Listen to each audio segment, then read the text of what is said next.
నమస్కారం, big news టీవీకి స్వాగతం. హెడ్లైన్ చూద్దాం.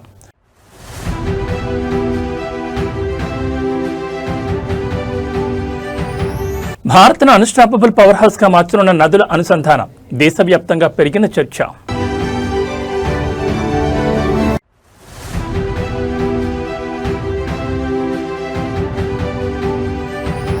వేట కష్టాలు, కోల్డ్ స్టోరేజ్ వసతులపై ఆత్మీయ ఆరా, మంత్రి చొరవపై మత్స్యకారుల హర్షం.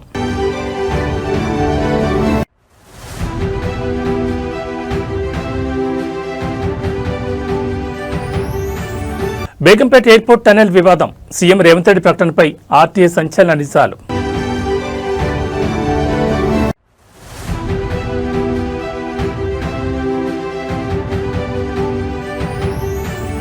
తెలంగాణ ఉద్యోగులకు సీఎం రేవంత్ భారీ గిఫ్ట్, ఉచిత ప్రమాద బీమా పథకం ప్రారంభం.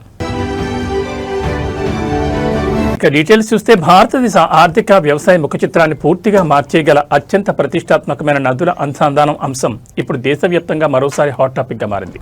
దేశంలో గంగా మరియు కావేరీ నదులను అనుసంధానిస్తే ఇక భారత్ను ఎవరూ అడ్డుకోలేరని, ఇండియా ఒక అన్స్టాపబుల్ పవర్ హౌస్ గా మారుతుందని విశ్లేషకులు స్పష్టం చేస్తున్నారు.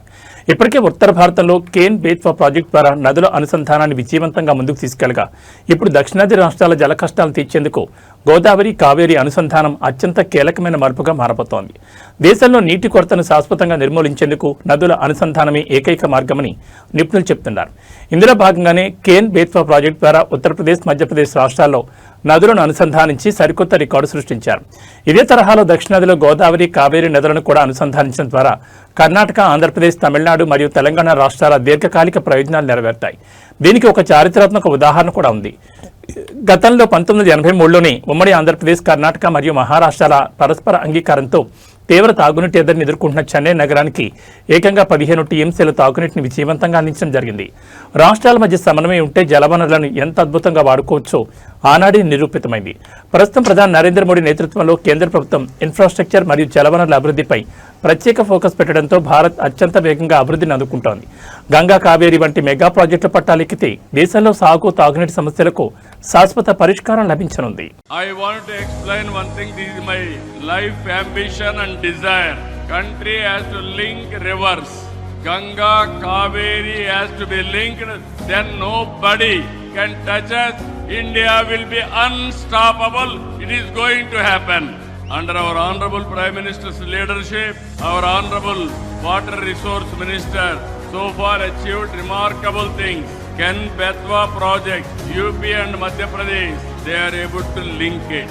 Parvati Kali Sindhu Chambal project, Rajasthan and MP, they are able to link it. This is where I am requesting Government of India, Godavari, Kaveri, you link the project under national project and also protect all our rights, Karnataka right, Andhra Pradesh right and Telangana people also. How to do it, they have to come up with an action. Even we can take water to Tamil Nadu also. It is not a new culture for us.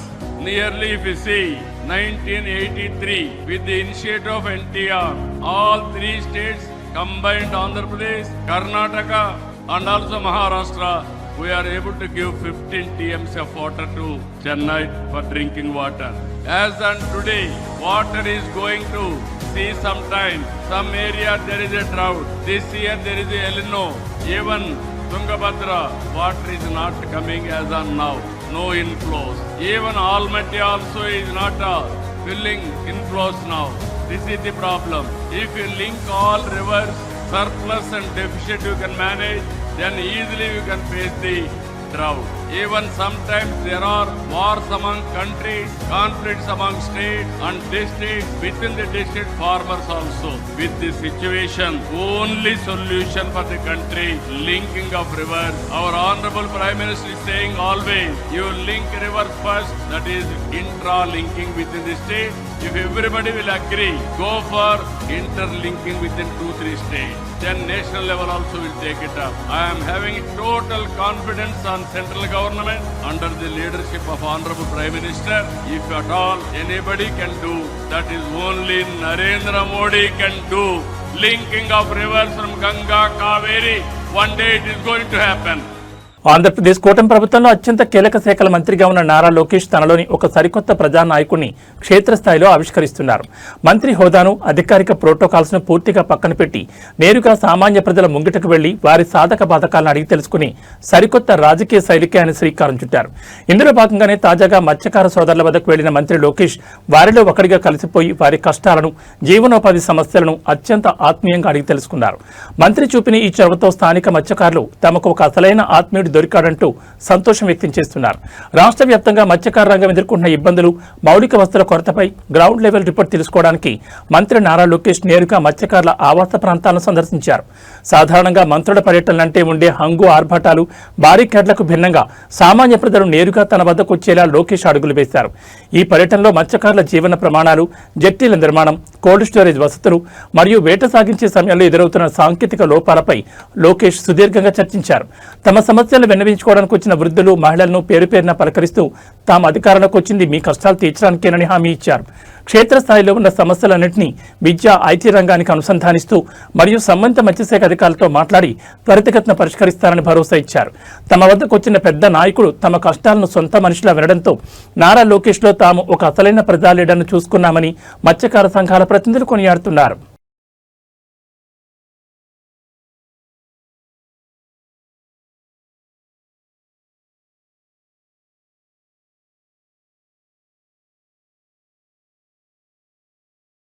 Telangana రాజకీయాల్లో ముఖ్యమంత్రి Revanth Reddy assembly సాక్షిగా చేసిన ఒక ప్రతిష్టాత్మక ప్రకటన ఇప్పుడు తీవ్ర వివాదంలో కూరుకుపోయింది. ముఖ్యమంత్రి రేవంత్ రెడ్డి నిండు శాసనసభను తప్పుదోవ పట్టించారా అనే ప్రశ్నకు అవునని సమాధానాలిచ్చేలా సమాచార హక్కు చట్టం ద్వారా ఒక దిగ్భ్రాంతికరమైన విషయం వెలుగులోకి వచ్చింది. బేగంపేట విమానాశ్రయం రన్వే కింద నుండి అండర్ పాస్ టన్నెల్ తవ్వడానికి ఎయిర్పోర్ట్స్ అథారిటీ ఆఫ్ ఇండియా నుండి తాము అనుమతులు తీసుకొచ్చేశామని గత నెల మార్చి 23న అసెంబ్లీలో సీఎం ప్రకటించారు. కానీ క్షేత్రస్థాయిలో అసలు కథ వేరేలా ఉందంటూ ఆర్టీఐ సమాధానం స్పష్టం చేస్తోంది. మార్చి 2026 నాడు శాసనసభలో సీఎం రేవంత్ రెడ్డి మాట్లాడుతూ దేశంలోనే మొదటిసారిగా పైన విమానాలు ఎగురుతుంటే కింద రన్వే కింద నుంచి రోడ్డు వెళ్లేలా బేగంపేటలో టన్నెల్ నిర్మిస్తున్నామని, దీనికి ఎయిర్పోర్ట్స్ అథారిటీ అనుమతి ఇచ్చిందని ఒక పెద్ద ఘనతగా చెప్పుకొచ్చారు. అయితే ఈ ప్రకటనపై అనుమానం వచ్చిన ఒక వ్యక్తి ఏప్రిల్ నెలలో హైదరాబాద్లోని ఎయిర్పోర్ట్స్ అథారిటీ కార్యాలయంలో ఆర్టీఐ కింద పిటిషన్ వేశారు. దీనికి ఎయిర్పోర్ట్స్ అథారిటీ ఇచ్చిన అధికారిక సమాధానం చూసి రాజకీయ వర్గాలు దిగ్భ్రాంతి గురవుతున్నాయి. ఆ రిప్లై ప్రకారం బేగంపేట ఎయిర్పోర్ట్ కింద టన్నెల్ తవ్వే ప్రతిపాదనకు తాము ఇంకా ఎలాంటి అనుమతి ఇవ్వలేదని అధికారులు స్పష్టం చేశారు. ఆ ఫైల్ను కేవలం న్యూఢిల్లీలోని తమ కేంద్ర కార్యాలయానికి పరిశీలన కోసం ఫార్వర్డ్ మాత్రమే చేశామని తేల్చి చెప్పారు. అంతేకాదు, సీఎం రేవంత్ రెడ్డి చెప్పినట్లు అది రన్వే కింద నుంచి వెళ్లడం లేదని, విమానాశ్రయానికి చాలా దూరంగా బేగంపేట ఎయిర్పోర్ట్లోని ఒక మూల భాగం నుంచి ఈ అండర్ పాస్ ప్రతిపాదించబడిందని ఎయిర్పోర్ట్స్ అథారిటీ క్లారిటీ ఇచ్చింది. దీంతో సీఎం రేవంత్ రెడ్డి అసెంబ్లీ సాక్షిగా అబద్ధం చెప్పి సభను తప్పుదోవ పట్టించారా అనే విమర్శలు వెలువెత్తున్నాయి. ఉత్తర తెలంగాణ మొత్తం అక్కడి వరకు వచ్చి పార్టీల లెక్క అయిపోతుంది అధ్యక్ష. మీ కరీంనగర్, ఆదిలాబాద్ నుంచి ఆ ప్రాంతాల నుంచి ఎవరు వచ్చినా ఎగ్జాక్ట్ గా మీకు ఆ కంటోన్మెంట్ ఏరియాకు రాగానే ఇంచు టు ఇంచు కదలాల్సిన పరిస్థితి వచ్చింది అధ్యక్ష.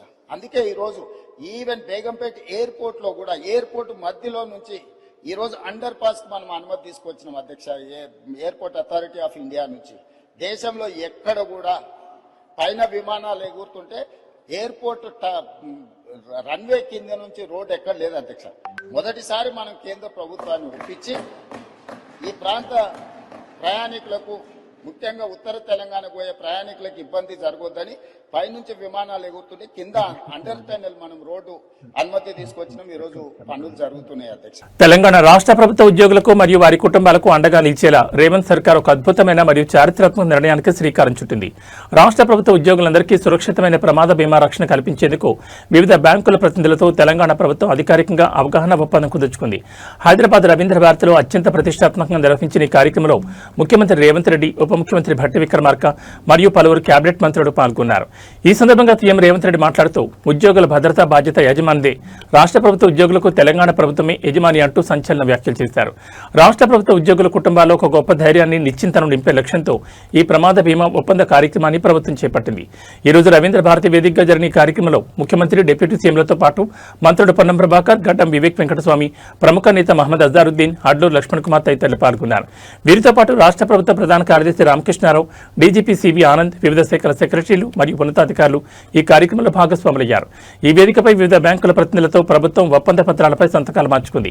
ఈ సందర్భంగా సీఎం రేవంత్ రెడ్డి మాట్లాడుతూ విధి నిర్వహణలో లేదా వ్యక్తిగత జీవితంలో ప్రమాదవశాత్తు ఏదైనా జరిగితే ఈ బీమా సదుపాయం ఉద్యోగి కుటుంబానికి ఆర్థిక భరోసాగా నిలుస్తుందని పేర్కొన్నారు. తమ ఉద్యోగుల యోగక్షేమాలను చూసుకోవడం ప్రభుత్వ కనీస బాధ్యతని ఆయన స్పష్టం చేశారు. ఈ కార్యక్రమంలో వివిధ ఉద్యోగి సంఘాల నాయకులు, వివిధ శాఖలకు చెందిన ఉద్యోగులు భారీ సంఖ్యలో తరలివచ్చి ప్రభుత్వ నిర్ణయంపై హర్షం వ్యక్తం చేశారు.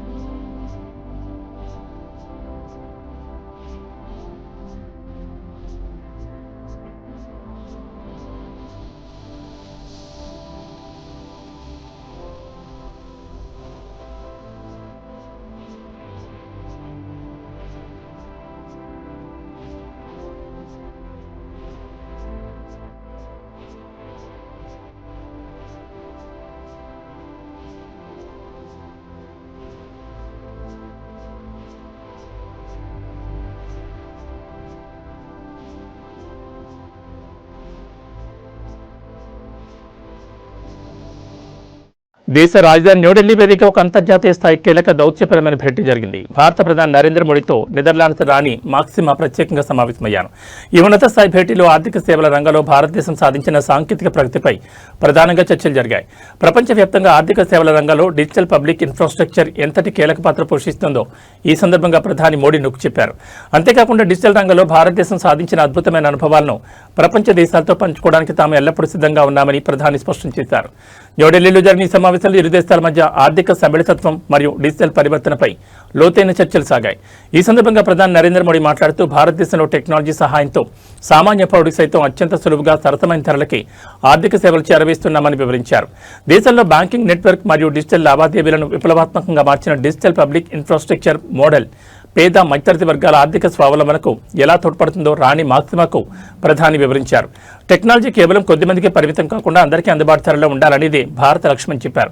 ఇదే క్రమంలో డిజిటల్ ఎకానమీ మరియు ఇన్ఫ్రాస్ట్రక్చర్లో తాము సాధించిన విజయవంతమైన వ్యూహాలను, సాంకేతిక అనుభవాలను ప్రపంచంలోని ఇతర దేశాలకు కూడా బదిలీ చేయడానికి, వాటితో పంచుకోవడానికి భారత్ పూర్తి సుముఖంగా ఉందని ప్రధాని మోడీ అంతర్జాతీయ వేదికగా మరోసారి స్పష్టం చేశారు.